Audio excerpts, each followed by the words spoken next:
Good evening to you. Thank you so much for staying with us on Choice Television. My name is Timothy Poleon. We go up until 10:30 this evening because we'll be discussing two hot button issues, and those have been in strong contention for our attention.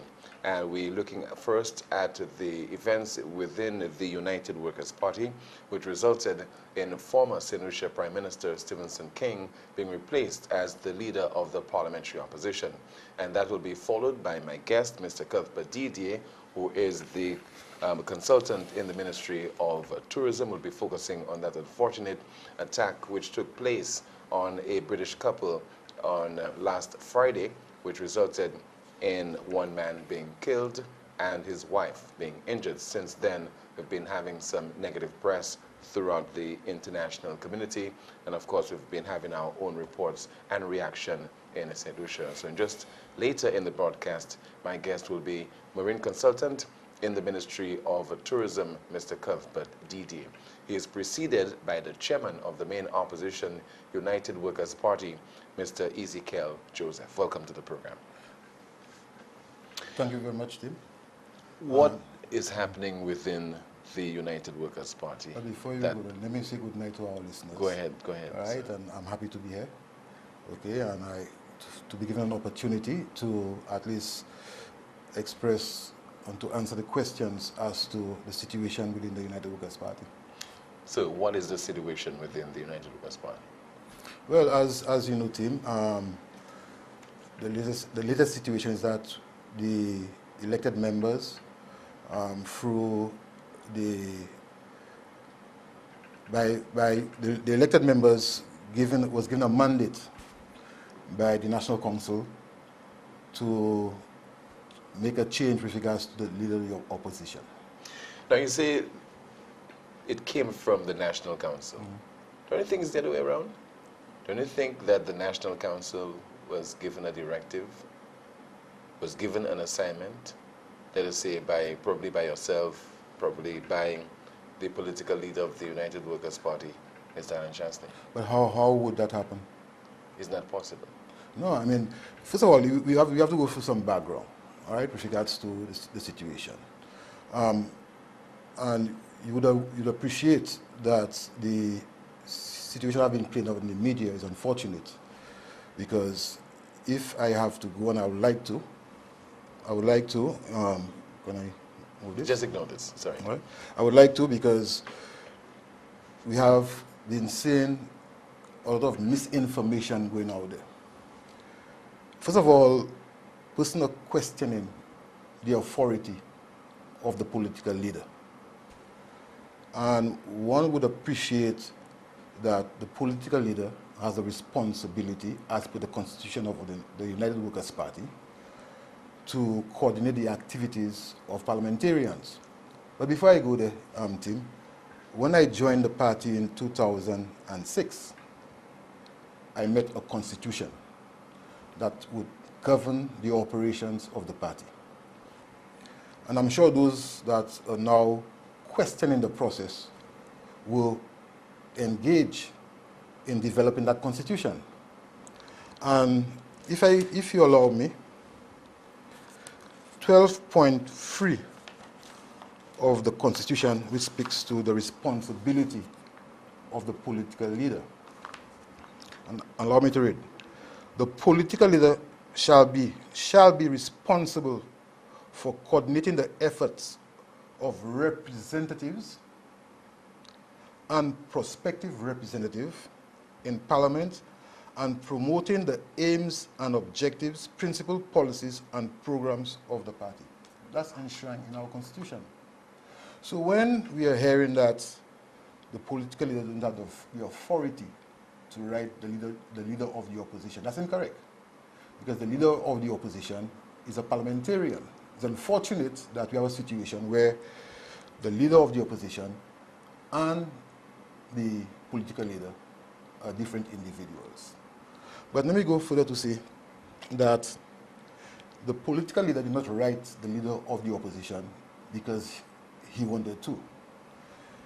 He was approached by the respective parliamentarians, because in the new year we said it was necessary for us to have a series of meetings. including parliamentarians, chairpersons, stalwarts, the trustees, right? Let's meet them individually to evaluate what we accomplish after the convention and to hear from them the concerns and to educate them and to inform them as to what we intend to do in the new year. Now, one can question the approach, but the authority is there in our constitution. And the authority given to the political leader is to coordinate the activities of parliamentarians, okay? I must say that the political leader wrote the leader of the opposition and gave him an option of 2 days, the 6th or the 7th, because we wanted to get a feel so that we could coordinate the other meetings. And in the letter, of course, he indicated when it's convenient. Up to Friday, the 3rd of January, about, say, 4 o'clock, we did not get a response from the leader of the opposition. Mr. Chasney, as political leader, called me as chairman, informing me of the situation. And among us, and discussing with the parliamentarians, because they have been asking when is that meeting going to take place. We agreed that we should have the meeting before we have the meeting of chairpersons. And we agreed that the meeting should take place on the 6th of January. And we informed all parliamentarians that the meeting will take place on the 6th of January. I must say that it's unfortunate that the leader of the opposition did not attend that meeting, because he wrote saying that he cannot attend and he has other matters of national interest to attend to.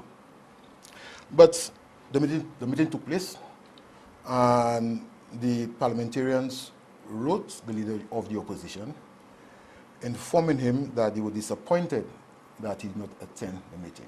Let me just ask you, what has been the relationship between Mr. King and the political leader of the United Workers' Party, Mr. Alan Chasney, ever since Mr. King was removed as political leader following the July 2013 National Convention of the UWP?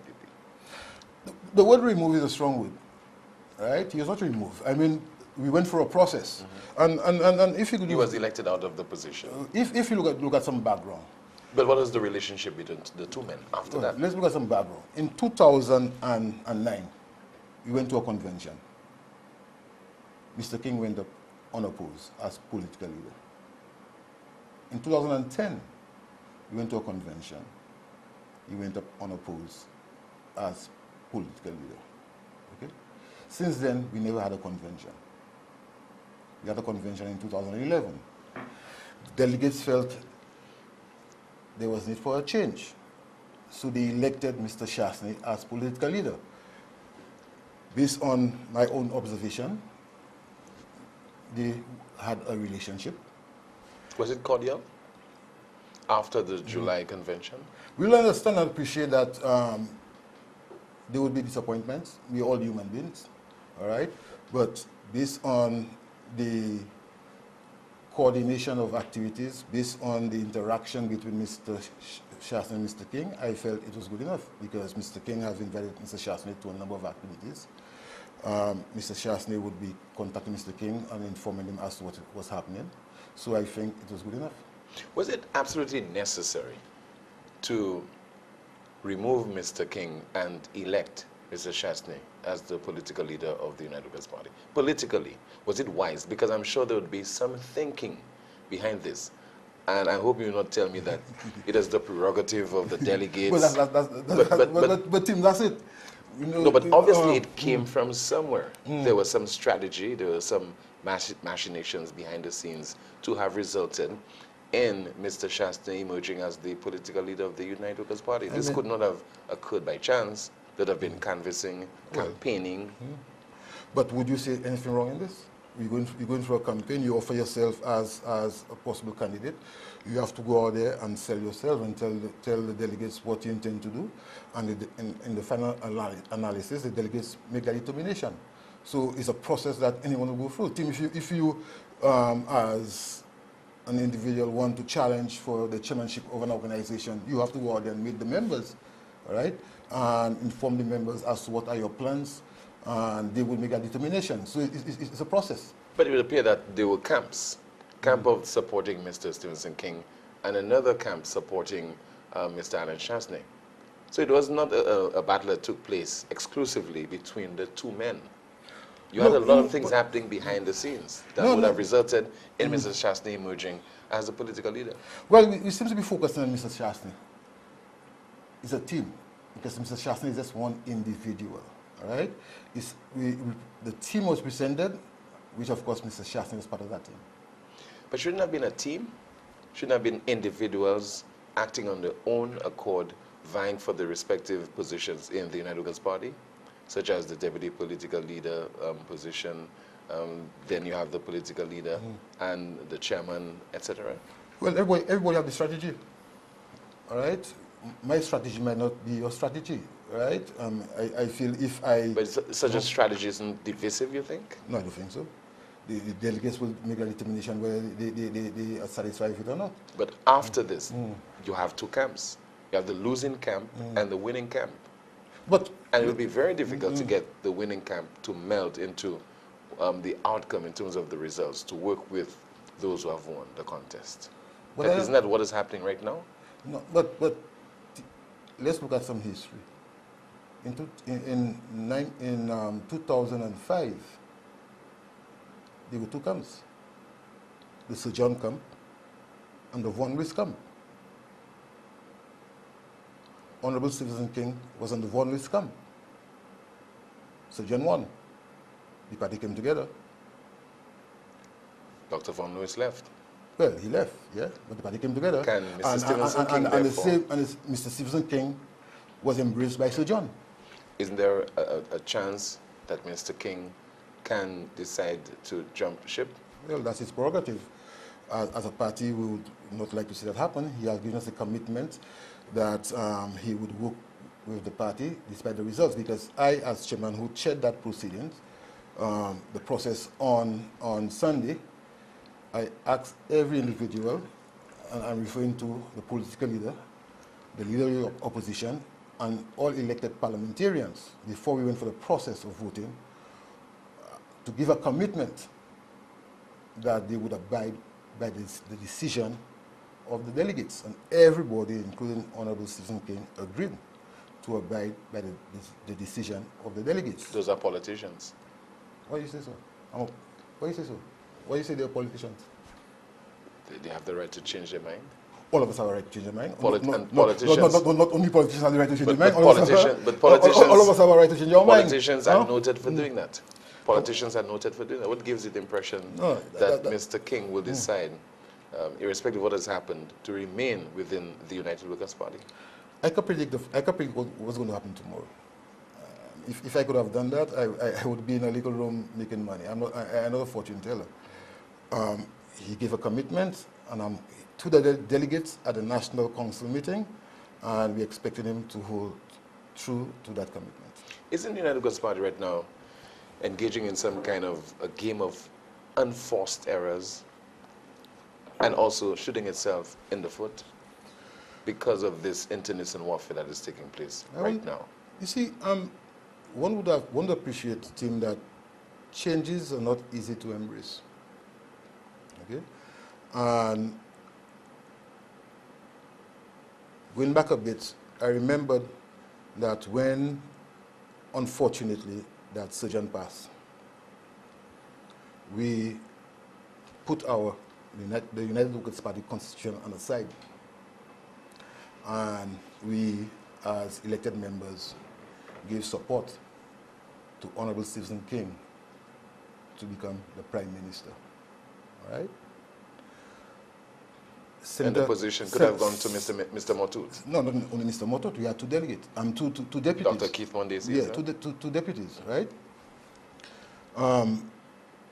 And Senator Leonard Spider Mortot, he was disappointed. Then the government MP for Grizzly. He was disappointed. Of course, he was disappointed. But he came and said, look, I would accept the decision and work with the party.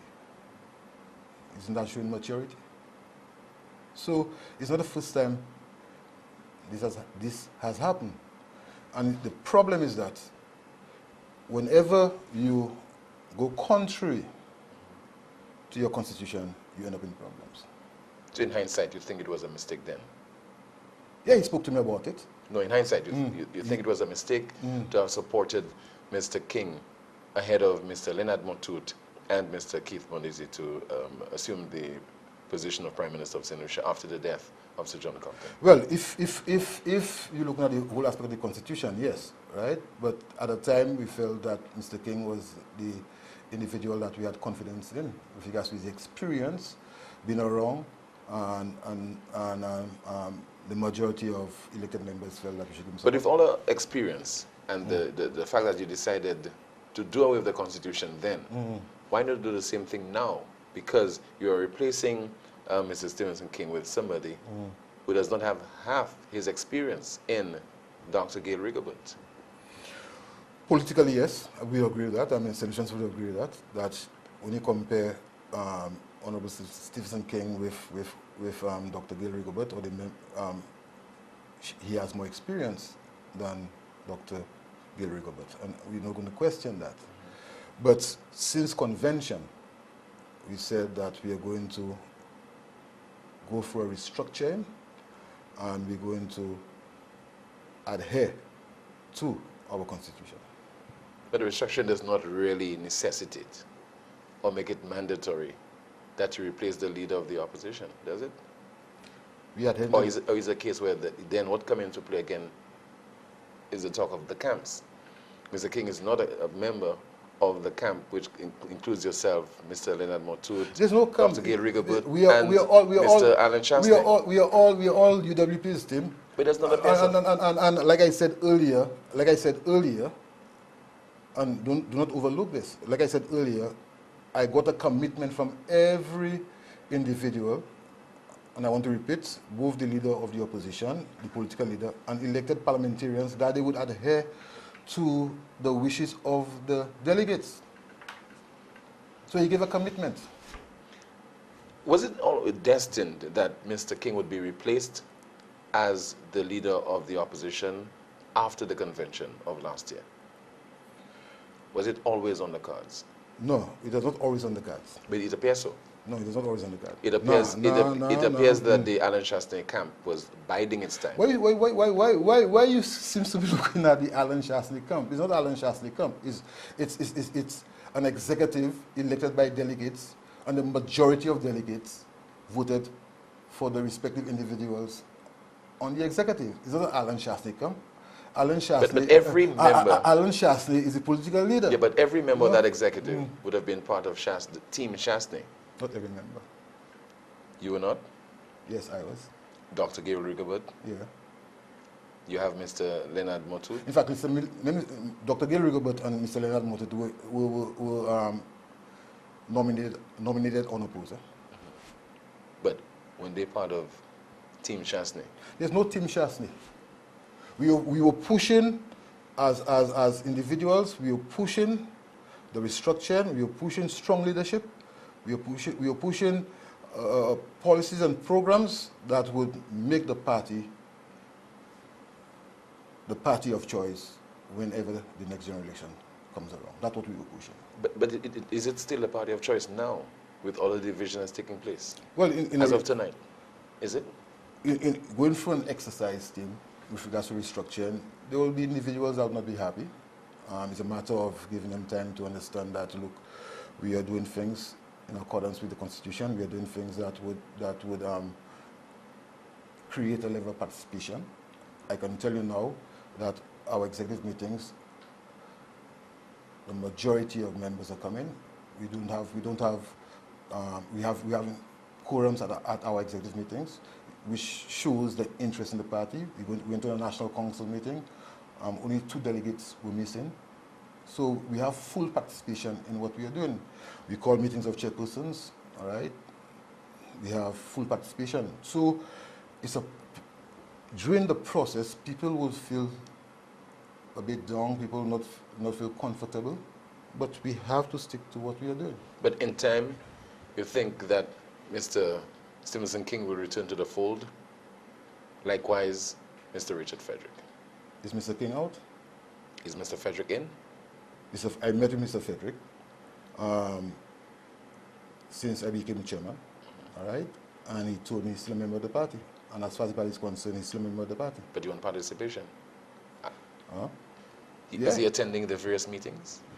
No, he's not attending the various meetings. And at the National Council meeting, the delegates expressed concerns about that and requested the delegates from Central Castries to speak to him and at least let them know that they are disappointed with the way he's behaving. What if he does not accede to your request? Well, that's down the line. What does the Constitution of the United Workers' Party say? With regards to Mr. Richard Frederick? If he does not cooperate, if he does not attend meetings, and the same obtains for Mr. Stephenson King? The Constitution does not speak to executive meetings. But I imagine, refers to taking disciplinary action against people who do not conform to the principles. Well, if Mr. Frederick behave in a manner that contradicts the Constitution of the party, the committee will deal with it. And what that penalty will be? I don't know. I'm not a member of the disciplinary committee. It depends on the nature of the offense. But if he continues to absence himself from the respective meetings? There will come a time where the executive will have to make a decision. I have not reached that stage yet. And no intention, you have no idea, as to what that decision could be? No, it can be anything. I mean, would you want to contest the next general election? Is it possible that you can win the next general election without Mr. King and Mr. Frederick? You asked me a question there to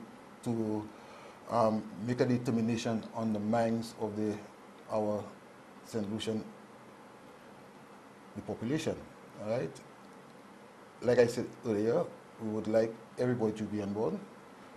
I'm not too sure if I'll be a candidate in the next general elections. We have not reached that stage yet, all right? But there's a greater possibility that Mr. King will contest the next general election, being a career politician.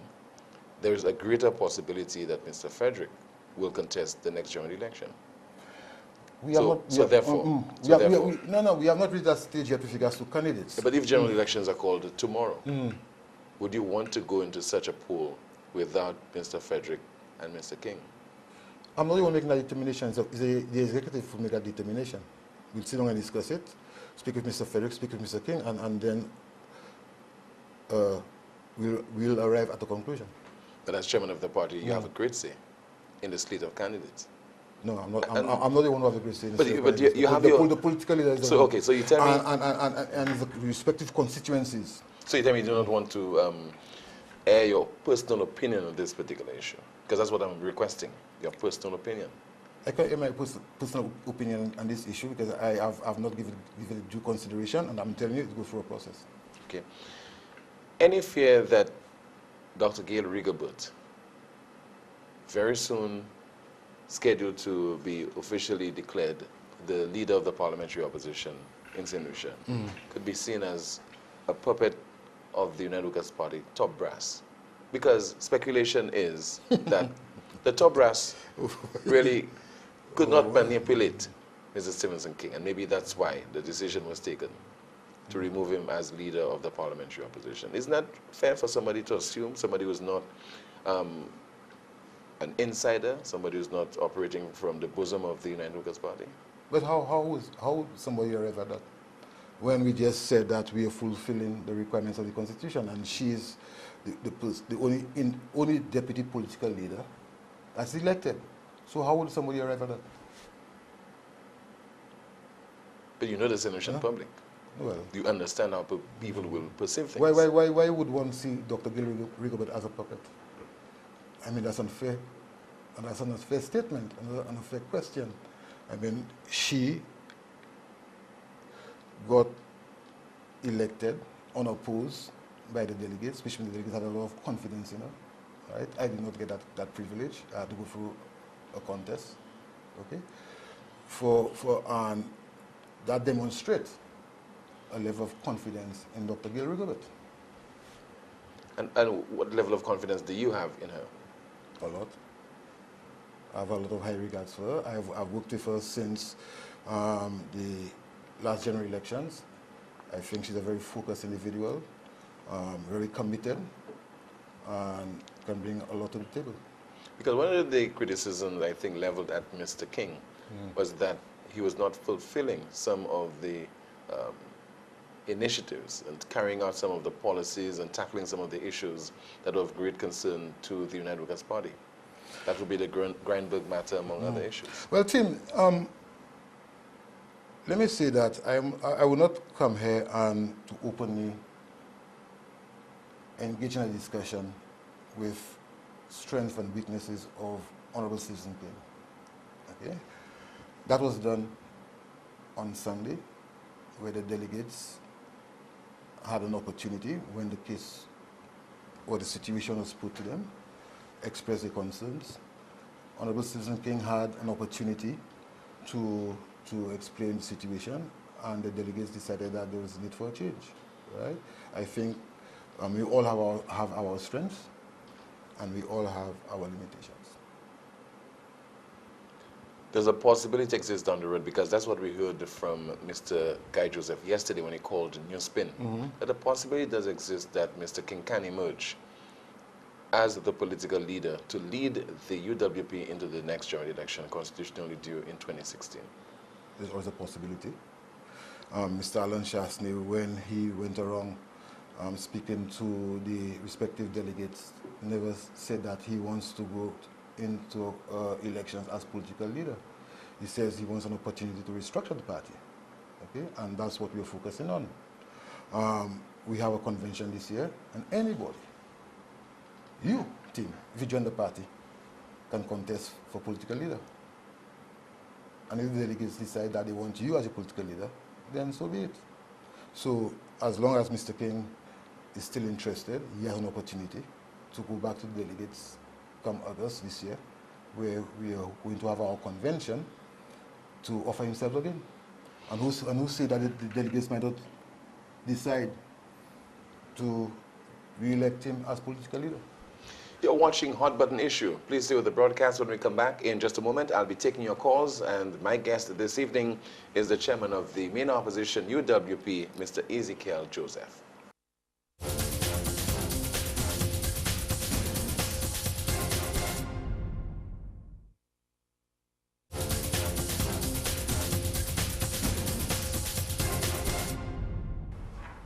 Welcome back. Thank you so much for staying with us. You're watching Hot Button Issue. Once again, we conclude the broadcast at 10:30 this evening. Following this segment, I'll be introducing my next guest. He is Cuthbert Didier, who is the Marine Consultant in the Ministry of Tourism. Right now, my guest is the chairman of the main opposition, UWP, Mr. Ezechiel Joseph, as we put the telephone number on screen so that you can call right now with your questions and comments. We have a call?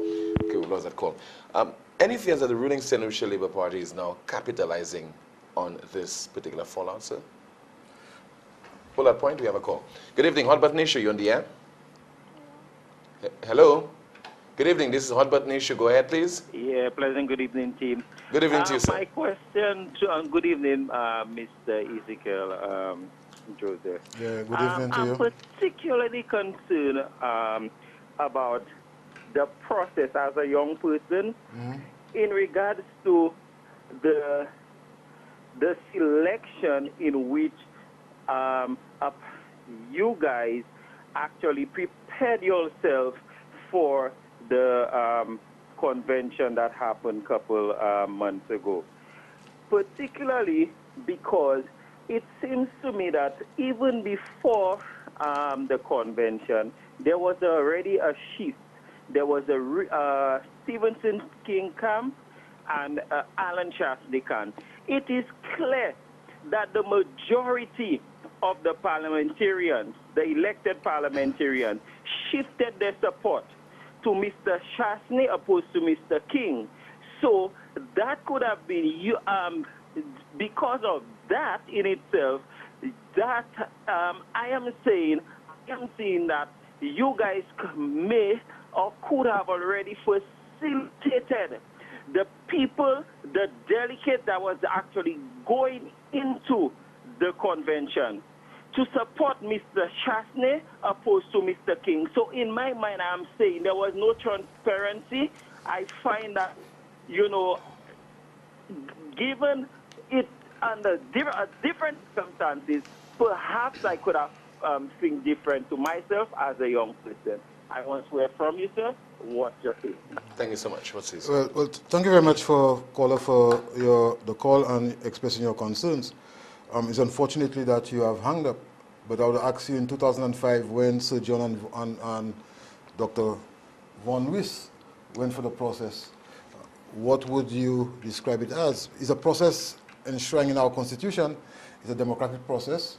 You go out there and you sell yourself, like I was telling Tim. If he wants to be the president of an organization, he'll go out there and sell his policies. It's the right of the individuals to go out there and sell the policies.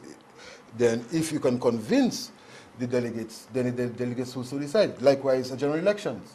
It's the right of the parties vying for general elections to go out and sell the policies. You know, after the process, people should appreciate and accept the results. We have a call. Good evening, hot button issue. You on the air? Yes, I'm on the air. Yes, good evening to you, caller. Joseph. Good night, yeah. One question, Mr. Joseph. The Super 8, we want to know about the Super 8. Okay, caller. Thank you so much for calling. Let's move on. Good evening, hot button issue. You on the air? Yes, good evening, Mr. Ezechiel. Good evening to you, caller. Go ahead. Yeah. Yeah, you see in 2005, about Sir John Lee said one week. So John stepped down and he gave 1 week to the Prime Ministership. So that's a totally different thing he's speaking about this tonight. No, caller. He's referring to 2005 when Sir John Compton re-emerged to take up the leadership of the United Workers' Party. We're not talking about 1996 when Sir John Compton left as Prime Minister of St. Lucia, became the senior minister, and passed on that position to Mr. Dr. Von Lewis, who contested a by-election in the Castro Central seat. Okay. Thank you so much. Hot button issue. Good evening. You're on the air. And good evening. Hi, good evening to you. And good evening, Mr. Joseph. Good evening. It is really, really sad to see what is happening right now with the UWP team. I knew all along that those guys were supporting Stephenson King, but it's really sad to see how they have just turned against Stephenson King. And I have to say turn against Stephenson King. And I'm very much surprised at Mr. Joseph too, because leave that for somebody else, not Mr. Joseph, who was there in the realm to see what Stephenson King went through and how he brought that party forward. And all of a sudden, every single one of you all, except one individual that is on Stephenson King's side. I mean, after all, yes, the party need a facelift, and I'm not saying no, that things have to be better with the party. But the way you all held that situation there, it is really sad. It is really, really sad. And it's not showing no young person that they should really try to go into politics, because if that's how the politics is going to be so dirty, it's better everybody stay away from politics. I mean, you can't treat an individual that have been there for you, that have brought that party forward, that have gone through thick and thin, that has gone through so much harassment and everything else, and still for that, he was able to stand up and stand firm. Right now, because Chasney come in there and he wants to take over everything, you all want to get rid of Stephenson King, and that's a man that have UWP standing today. It's Stephenson King that has UWP standing today. So as far as I'm concerned, you were supposed to at least let that election, let that process finish, and towards the ending do something. Not kick him away now for Rigobert. What's that? What are you all showing the young people? I really want Mr. Joseph to tell me what are they showing the young people? What kind of processes that you're not telling me? Your constitution says that. You all actually kicked the man out, you know, Mr. Joseph. That's what you all did. You all kicked the man out. So right now, I want you to answer to the people why you all felt that you all had to go through that process at this point in time. Thank you. Thank you so much for calling. You said we kicked Mr. King out. It's unfortunate that's how you see it, because it went through a democratic process. And let me inform you that when the delegates, 50 of the delegates said that they want a change with regards to the leader of the opposition, 4 delegates said they want the leader of the opposition to remain. 50 said they want a change, 4 said they want him to remain. I put on the table a recommendation that we should allow Mr. King to resign. When I put that on the table, the delegates agreed, and Mr. King agreed to meet with the parliamentarians the Monday to discuss that option and to give an indication as to when he would resign. And if the parliamentarians agreed to the date, that would be the final decision. It's unfortunate he never capitalized on it. But again, one has to understand, team, that it's due process. Our constitution is there. We are not the only party going through this. I'm sure you remember there are parties that change their leaders in other styles. I'm sure you remember there are parties that change constitution to support the leader remaining. We are adhering to our constitution. And if the caller is so concerned, she should appreciate and embrace that we have gone through a democratic process, a process which Mr. King went through and gave commitments to. We have a call. Good evening. This is Hot Button Issue. You're on the air. Good evening, Timothy. Good evening, Timam. How many of us were born Catholic, baptized, made our first communion, confirmed, and then we followed the prophets that at Rodney Bay, that on High Street and everywhere? Why is it that when they changed the leader of the opposition, this is a fundamental error and a cardinal sin, and some people are born and raised in the Catholic and the Seventh-day Adventist Church and they leave? I mean, people behave as if there is a deed of sale on positions. It's not the person, it's the office. And there is a responsibility to explain that to people. Good night. Night, ma'am. Thanks for calling. Hot Button Issue. Good evening. You're on the air. Good night. Hi, good evening. I want to say a couple of things to Mr. Ezechiel Joseph. If Mr. King had won the elections, I'm sure that you all would not be here today, okay? You're looking for somebody to blame. All of you are responsible for your losing the election, okay? And there is a team in the UWP, because I heard you said tonight that you all came with a team, okay? And 22 delegates from its constituency, influenced by people like you, Mr. Ezechiel Joseph, is not the majority of UWP supporters' voice, okay? Now, a while ago I heard you said about you want UWP to be the party of choice for the next election. That's the end of UWP. They can never win an election in St. Lucia again. Don't hang up. Like you guys, please, and Mr. Shapley with the A-team, you all killed the party. You all better start calling a deaf announcement because of the way you all treated Mr. King. Do not hang up on the finish. You all could have gone about it a different way. You all too ungrateful. And I'll tell you something, you all just open the way for Labour to be sitting in St. Lucia. You understand? Do not hang up on the finish. You all talking about Kenny Anthony being whatever he is. You all didn't do no difference by taking Shapley and putting him there. And that's the end of you all. And Labour will reign forever. Flabo dead. Forget about it. Hold on that line, ma'am. Do not hang up when you finish. You all gone wrong because you all took on the route of the party. The route of the party was Sir John. He put King in place. You all taking on the route to put what? What you all put in there? Alan Shapley? Alan Shapley can never win an election. He can never lead you all to any kind of victory in politics in the nation. You all just making a messy promise. And Alan Shapley get into the party. He just divide the party. And all of you all following like poodles. Good night. Oh, why you hung up? Governor call. Good evening, Hot Button Issue. You on the air? Hello. Hi, good evening to you, caller. Yeah, the party needed new leadership in order to be a viable opposition so that they can make a change. That's what happened there. Okay. Thank you so much. And there's nothing like a party is dead, you know, because we have seen the St. Lucia Labour Party in the doldrums, and people were basically saying that that was the end of the Senatorial Labour Party. It re-emerged in 1997, winning 16 of the island's 17 electoral seats. So I don't think it is correct for people to say that the party is dead just because it's going through pain, strife, and trauma.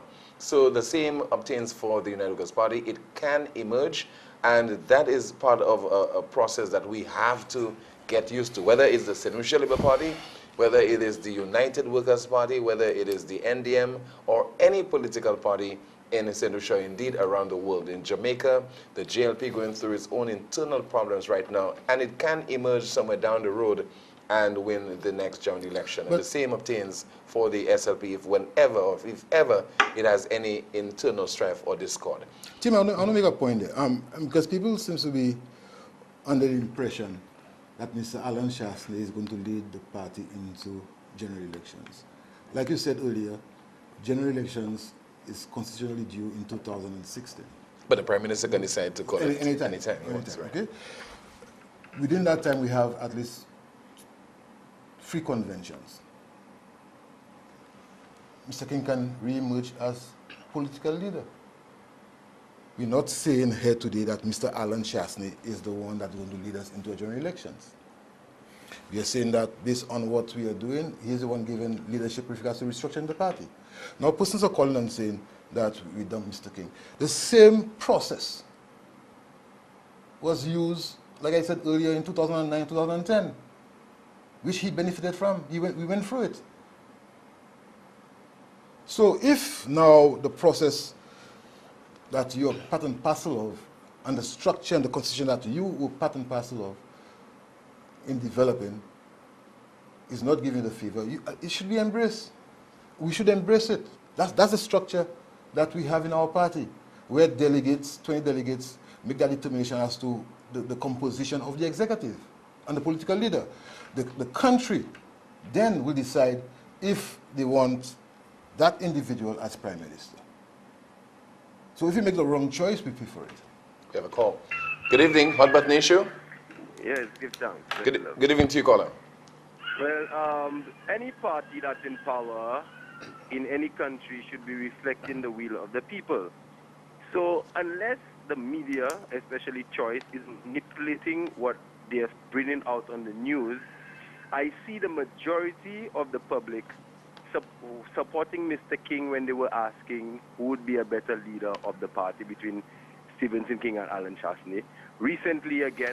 Okay, but caller, caller, hold on, that would not be a scientific poll, eh?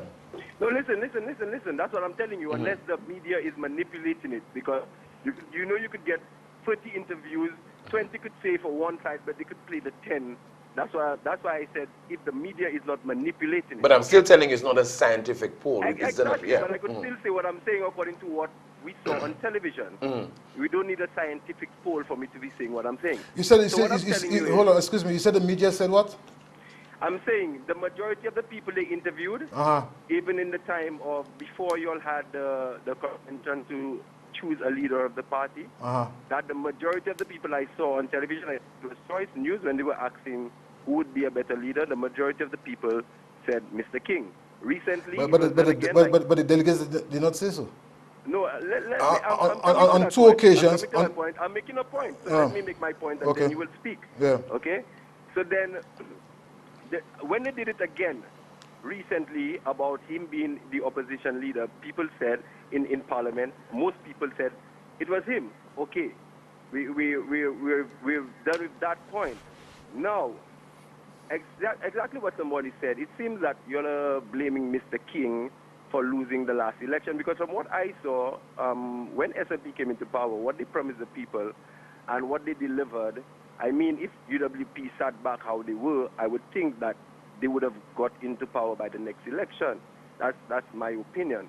And I find it very strange that 3 losers, Alan Shastley, yourself, Spider, are the ones blaming the winners, you know, because Stephenson King is a winner, you understand?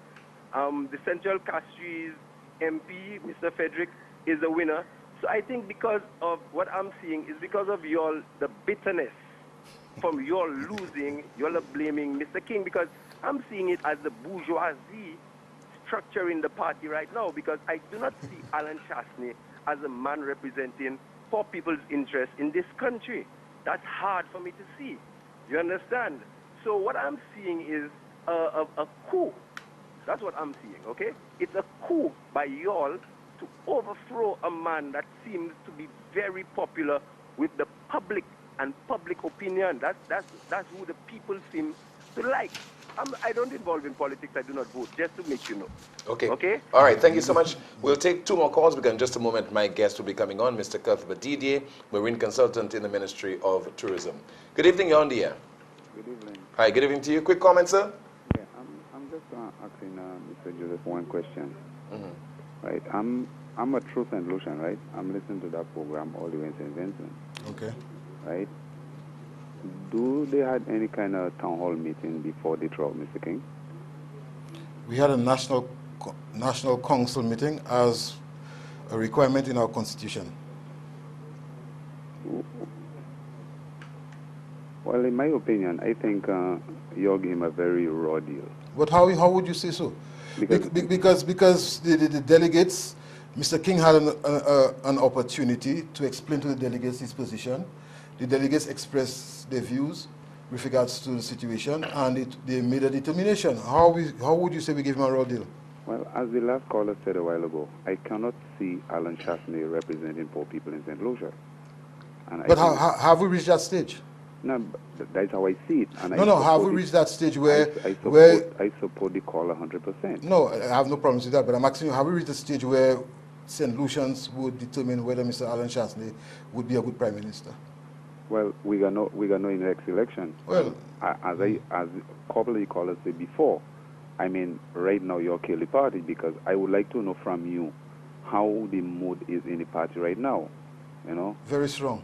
Very strong. Yeah, because if you go to a national council meeting and 50 of your delegates voted on a situation, it's showing that they're very strong. They're willing to make the changes that are necessary. Okay, well, let me wait and see. Caller, what part of St. Vincent are you calling from? I'm calling from the Leeward side. Okay, and you're from what part of St. Lucia? I'm from Derrito. Okay, thank you so much for calling. Thanks for calling and thanks for listening. As we say, a very good evening to our viewers over in St. Vincent. Final call for this segment. Good evening, you're on the air. Before, there was a lady who called the UWP poodle. She is the real poodle. Okay, all right, thank you. Final comments from you, Mr. Joseph.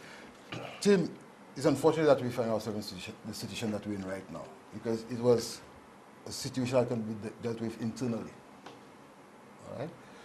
Like I've said, we will have differences as individuals, but we should come around the table and discuss our differences. We all love Honorable Stephenson King. He gave a commitment that he will continue to work with the party despite the outcome of the polls, so we are holding him to that commitment. We understand the situation, we understand what he's feeling right now, but it's a process we're going through. We're fulfilling the requirement of the United Workers' Party Constitution. And it's clear that we cannot breach the Constitution, because if we